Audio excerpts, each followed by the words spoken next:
Very good morning, students. Today we are going to discuss about the conditions for the constructive and the destructive interference. यानी कि हमें पता करना है कब हमारे पास वेव जो है कंस्ट्रक्टिव बनाएगी और कब जो वेव वो हमारे पास डिस्ट्रक्टिव वेव बनाएगी। ठीक है, तो इसी कंडीशंस के बारे में हम पता करेंगे।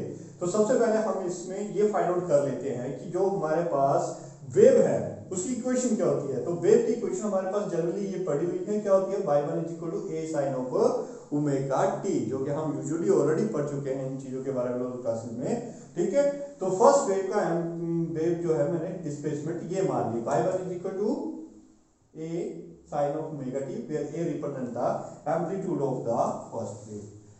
ये जो इसका एम्पलीट्यूड है इसको रिप्रेजेंट कर रहा है। ठीक है, उसी तरह से सेकंड वेव जिसको हमने सुपरइम्पोज करना है उसको हम मान लेते हैं v sin of omega t। ठीक है, प्लस 5 v रिप्रेजेंट करेगा इसके एम्पलीट्यूड को। ठीक है, क्योंकि दोनों का एम्पलीट्यूड अब सेम थोड़ा ना होगा, मे बी अ पॉसिबिलिटी के डिफरेंट एम्पलीट्यूड हो। ठीक है, साथ में 5 को हम रिप्रेजेंट करते हैं। हमें यहाँ पे क्लियर नहीं है कि ये दोनों की दोनों वेव जो हैं क्या सेम फेज में है या आउट ऑफ फेज में है। तो हम यहाँ पे एंगल सब्स्टिट्यूट कर देते हैं 5। जब सेम फेज में होगा तो 5 की वैल्यू 0 हो जाएगी, जब आउट ऑफ फेज होगा तो 5 की वैल्यू यहाँ पे हम सब्स्टिट्यूट कर देंगे। ठीक है, तो इसका मतलब ये दोनों सेम फेज में भी हो सकती हैं, जैसे ये दो वेव्स हमने ड्रॉ की हैं ये सेम फेज में, या तो फिर ये भी पॉसिबिलिटी है कि ये वेव कैसे हो, ये कुछ इस तरीके से हो, आउट ऑफ फेज में हो। ठीक है, तो इन दोनों वेव्स को जब हम सुपरइम्पोज करते हैं तो हमारे पास रिजल्टिंग वेव जो बनेगी या तो फिर वो बनेगी कुछ इस तरीके से। ठीक है, जिसका कि एम्पलीट्यूड क्या होगा, हायर होगा in comparison to this two waves, या तो फिर इनका एम्पलीट्यूड जो है वो बिल्कुल ही लो होगा। ठीक है, वो डिपेंड करेगा इनके एम्पलीट्यूड के ऊपर डिपेंड करेगा। ठीक है, तो या तो वो कंस्ट्रक्टिव वेव बनाएगी या वो डिस्ट्रक्टिव वेव बनाएगी। तो हमें यहाँ पे ये पता करेंगे पहले कि ये जो वेव बन रही है क्या ये भी वेव जो है साइनसोइडल वेव ही बनेगी या नहीं। ठीक है, तो हम इसको कैसे करेंगे, by using the principle of the superposition. क्या होता है, that is y = nothing but it is the sum of the two waves, that is y1 and y2। तो दोनों की दोनों वेव्स को यहाँ पे हम सब्स्टिट्यूट कर देते हैं, तो ये बन जाएगा a sin of omega t plus of v sin of omega t plus of 5। ठीक है, so now here we use the formula sin a plus b। ठीक है, क्या फॉर्मूला होता है, sin a plus b formula का use करते हैं। किसके बराबर होता है भाई, sin a cos of b plus cos a sin b के बराबर। ठीक है, तो इस यहाँ पे इसकी जगह हम इस फॉर्मूले का यूज करते हैं, तो ultimately we get y = a sin of omega t plus b। अब इस sin a plus b की जगह हम इसकी फॉर्मूले को सब्स्टिट्यूट करेंगे, तो ये यहाँ पे बनेगा a की जगह है omega t sin of omega t into cos of b, को b की जगह है 5। क्लियर है बात, plus cos a cos of omega t and sin of 5। ठीक है, इस फार्मूले की हेल्प से हमने इसको इस तरह से लिख दिया।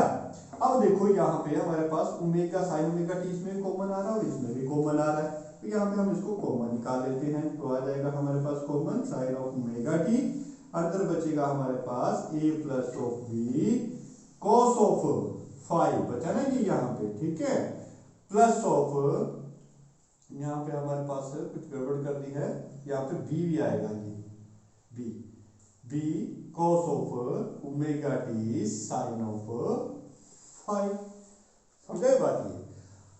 नाउ आगे हम क्या करेंगे, यहाँ पे कुछ एक assumptions करते हैं। assumptions क्या करेंगे हम, यहाँ पे पुट क्या सब्स्टिट्यूट करेंगे, a प्लस b जो है cos of 5 that has to be put r cos of theta. इसकी वैल्यू हम क्या सब्स्टिट्यूट करेंगे, r cos थीटा के बराबर सब्स्टिट्यूट करेंगे। एंड यहाँ पे हमारे पास b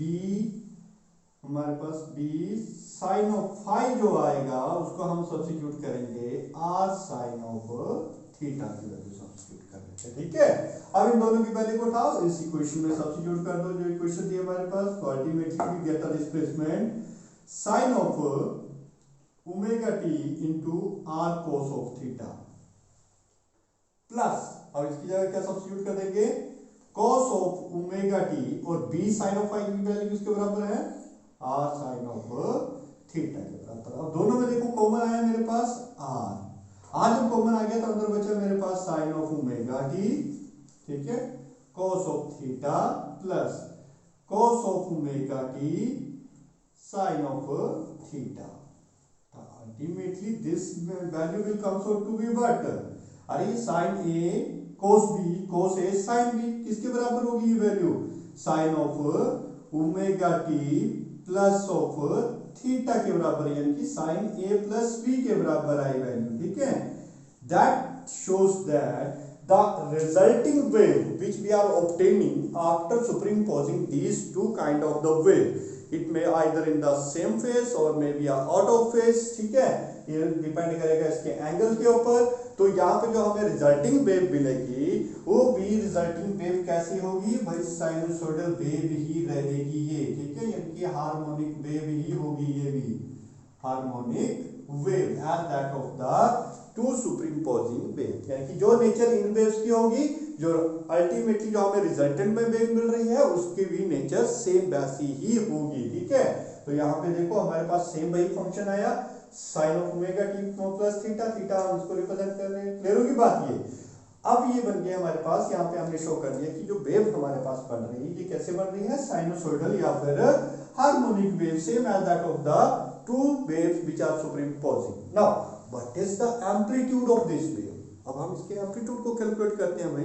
एम्पलीट्यूड कैसे कैलकुलेट करेंगे, यहाँ पे हमने एक सब्स्टिट्यूशन की थी, suppose that this one is equation 1 मान लेते हैं इसको and give that equation number 2।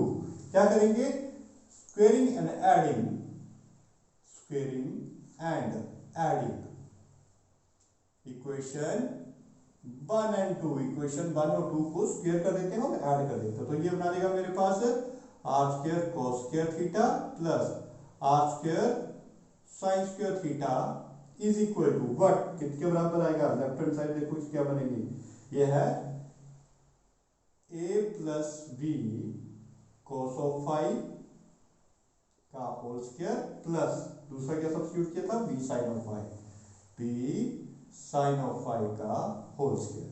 तो अल्टीमेटली इन दोनों में आर स्क्वायर मेरे पास कॉमन आ रहा है, अंदर बचेगा मेरे पास cos square theta plus sine square theta is equal to what, इसको ओपन कर दें हम तो ये बन जाएगा a square plus b square cos square phi plus v square sine square phi, clear हुई बात है।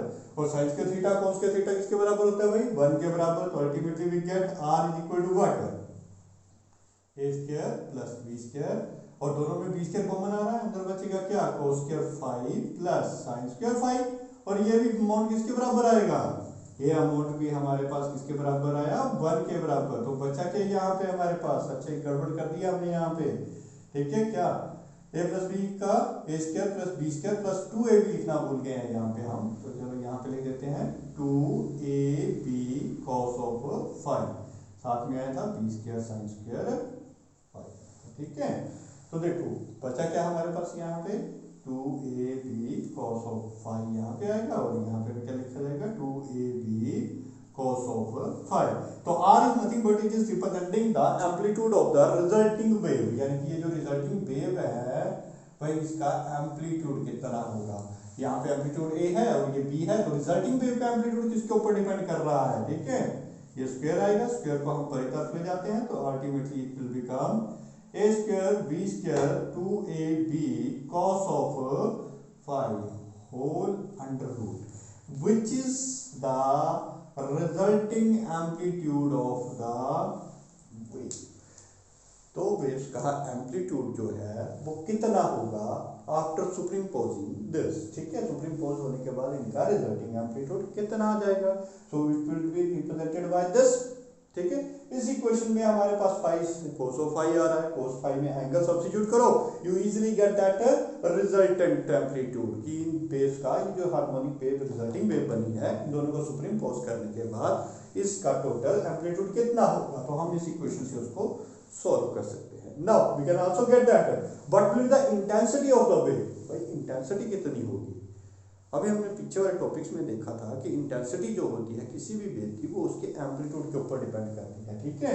जैसे मान लेता हूं मैं यहाँ पे इंटेंसिटी ऑफ द इस वेव, फर्स्ट वेव की इंटेंसिटी यानी कि ए वेव से मैंने इसको रिप्रेजेंट कर दिया, I1 से इसको रिप्रेजेंट करना तो कोई प्रॉब्लम नहीं। I1 से ठीक है, किसके ऊपर डिपेंड करती है इंटेंसिटी, एम्पलीट्यूड के स्क्वायर के ऊपर, ठीक है। तो k कांस्टेंट है और एम्पलीट्यूड का स्क्वायर, इसका एम्पलीट्यूड कितना है दिस वन। और सिमिलरली दूसरी वेव का एम्पलीट्यूड कितना होगा, इसका एम्पलीट्यूड ये होगा k v स्क्वायर के बराबर। क्लियर होगी बात। तो भाई रिजल्टिंग एम्पलीट्यूड जो हमारे पास वो तो ये है, ठीक है। तो रिजल्टिंग इंटेंसिटी कितनी बनेगी, तो रिजल्टिंग इंटेंसिटी को हम ऐसे शो कर सकते हैं I is equal to k r square के बराबर। तो R की तो वैल्यू मेरे पास है, मुझे यही तो निकालना है कि रिजल्टिंग जो वेव बन रही है मेरे पास उसकी इंटेंसिटी कितनी होगी भाई। तो उसकी इंटेंसिटी बनी मेरे पास I is equal to k r square की वैल्यू आएगी मेरे पास क्या, a square plus b square plus 2ab cos of 5 square, और हम एक दूसरे कैंसिल आउट कर देंगे। तो ultimately when we open this k a square plus k b square plus 2ab k cos of 5, ठीक है। तो ये मेरे पास रिजल्टेंट बनाएगा I1, क्योंकि के ए स्क्वायर किसके बराबर है, I1 के बराबर है, ठीक है। I1 दूसरे का I2, के बी स्क्वायर की वैल्यू किसके बराबर मानी मैंने, I2। तो ए बी तो ये बनेगा मेरे पास 2 टाइम्स ऑफ के ए बी, ये बनेगा I1 I2 का अंडर रूट के बराबर। अरे सिंपल ए की वैल्यू चाहिए, स्क्वायर को इस तरफ ले जाओ, क्या बन जाएगा, अंडर रूट ऑफ 5 बन जाएगा। तो I1 I2 बन जाएगा यहाँ पे, तो साथ में आएगा cos ऑफ 5। तो that is the value of the resulting intensity of the wave.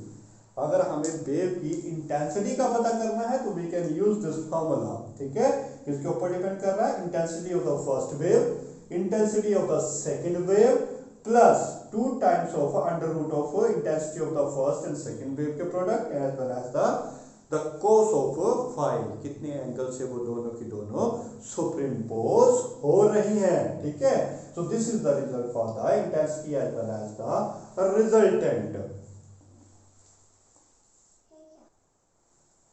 Okay, now हम बात करते हैं इसकी कंडीशंस के बारे में कि भाई कब कंडीशंस में हमारे पास कंस्ट्रक्टिव इंटरफेरेंस मिलेगी और कौन सी कंडीशन पर हमें डिस्ट्रक्टिव इंटरफेरेंस मिलेगी। तो यहाँ पे हमने ये रिजल्ट निकाला कि इंटेंसिटी जो है वो किसके ऊपर डिपेंड कर रही है, रिजल्टेंट इंटेंसिटी। इसकी रिजल्टेंट इंटेंसिटी किसके ऊपर डिपेंड कर रही है, I1 I2 और 2 टाइम्स ऑफ I1 I2 का अंडर रूट cos ऑफ 5। तो इस इक्वेशन में हमारे पास जो एंगल इन्वॉल्व हो रहा है भाई वो है cos ऑफ 5। तो कंस्ट्रक्टिव के लिए cos of 5 must be a maximum, ठीक है। क्या होना चाहिए, यानी कि ये एंगल जब मैक्सिमम होगा, क्योंकि cos की मैक्सिमम वैल्यू जो है वो कहां पर लाइज करती है, कितनी होती है, +1 होती है। कितनी होती है, +1, यानी कि cos 5 जब मैक्सिमम होगा तब ये हमें इंटेंसिटी जो होगी वो मैक्सिमम मिलेगी, ठीक है। तो cos 5 की मैक्सिमम वैल्यू कितनी होती है भाई, +1 होती है, ठीक है। तो यहाँ पे जो हमें फाई जो मिलेगा कौन कौन सी एंगल पर, +1 मिलेगा। एक तो मिलेगा 0 के ऊपर, दूसरा मिलेगा 2 पाई के ऊपर, 4 पाई के ऊपर, सो ऑन अप टू, इसको एक्सटेंड करते चले जाओ, ठीक है। मतलब इन एंगल्स पर cos फाई की वैल्यू हमें क्या मिलेगी, मैक्सिमम मिलेगी। और मैक्सिमम मिलेगी तो ये रिप्रेजेंट करेगा मैक्सिमम इंटेंसिटी को रिप्रेजेंट करेगा, ठीक है। तो in the general we can write this phase that is n2 pi, ठीक है। यानी कि जो फेज डिफरेंस होगा भाई इन दोनों के बीच में, that must be the integral number multiple of the 2 पाई, ठीक है। वेयर n की वैल्यू जो है वो कितनी होगी, n is equal to the 0 1 2 so on up to जो मर्जी वैल्यू हो, ठीक है। which n is the integral number of multiple। n की वैल्यू को सब्स्टिट्यूट करते चलो, अल्टीमेटली यू गेट दैट 5। यानी कि दो वेव्स जब कंस्ट्रक्टिव इंटरफेरेंस बना रही हैं तो दोनों के बीच का ये फेज डिफरेंस या तो 0 होगा या तो फिर integral multiple of this face angle, इस फेस एंगल के इंटीग्रल मल्टीपल के बराबर होगा, ठीक है। उसी तरह से अब हमने ये तो फेज डिफरेंस तो निकाल लिया, बताओ भाई इसमें पार्ट डिफरेंस कितना होगा, कि कितने पार्ट डिफरेंस के बाद अगर दो वेव्स जो मिलती हैं तो क्या वो कंस्ट्रक्टिव बनाएंगे डिस्ट्रक्टिव बनाएंगे, ठीक है। तो हम लोगों को पता है यहाँ पे फेज डिफरेंस का फॉर्मूला क्या होता है, phase difference is equal to 2 pi upon lambda into path difference, ये होता है, ठीक है। तो पाथ डिफरेंस का फॉर्मूला क्या बनेगा, इसको सिंपल मैं x से ही रिप्रेजेंट कर देता हूं, तो ये बन जाएगा lambda upon 2 pi into phase difference कितना है 5। तो हमारे पास ये वैल्यू तो पड़ी है, तो देखो x की वैल्यू कितनी आती है, x is equal to nothing but lambda upon 2 pi. और फेज डिफरेंस के लिए जनरल इक्वेशन हमने यहाँ पे ड्राइव की कितनी, ये लिख देते हैं यहाँ पे n इंटू 2 पाई। तो 2 पाई के साथ 2 पाई कैंसल आउट हो जाएगा, path difference will comes out to be an integral multiple of the n।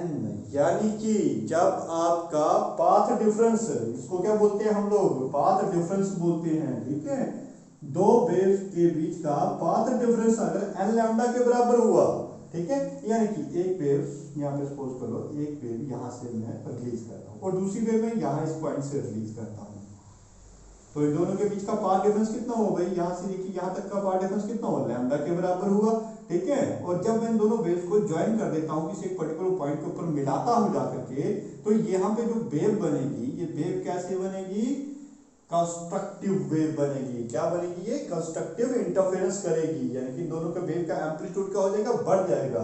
Amplitude और बढ़ रहा है तो इसका मतलब इंटेंसिटी क्या हो जाएगी, इंक्रीज करेगी, and there should be a brightness, क्या होगी यहाँ पे, बड़ी ज्यादा ही ब्राइटनेस होगी, ठीक है।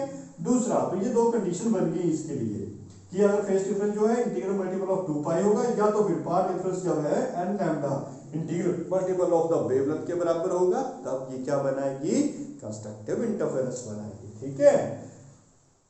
क्लियर होगी बात ये। सेकंड हम निकालेंगे, आप जैसे कंस्ट्रक्टिव इंटरफेरेंस के लिए निकालें, अब डिस्ट्रक्टिव इंटरफेरेंस के लिए निकालते हैं भाई। मान लो ये डिस्ट्रक्टिव चली हुई है इस तरह कैसे, ठीक है, तो डिस्ट्रक्टिव इंटरफेरेंस में इसकी इंटेंसिटी कितनी होगी, कौन से पैरामीटर के ऊपर होगी, ठीक है। तो जैसा कि यूजुअली हमने पहले भी अभी स्टडी किया कि जो इंटेंसिटी है वो cos ऑफ फाई एंगल के ऊपर डिपेंड कर रही है। डिस्ट्रक्टिव है मतलब डिस्ट्रॉय कर देगी हर एक चीज को, तो यहाँ पे वैल्यू क्या होगी, इसकी मिनिमम होगी। तो cos की मिनिमम वैल्यू कितनी होती है, दैट इज -1, और cos की मिनिमम वैल्यू -1 है, तो कौन कौन से एंगल पर ये मिलेगी हम लोगों को, ये मिलेगी हमें पाई के ऊपर, 3 पाई के ऊपर, 5 पाई के ऊपर, एंड सो ऑन, इस तरीके से। तो जनरली अगर हम इस फाई के एंगल को एक जनरल सॉल्यूशन में लिखते हैं तो इसके अंदर रिटर्न है 2n-1 5, ठीक है।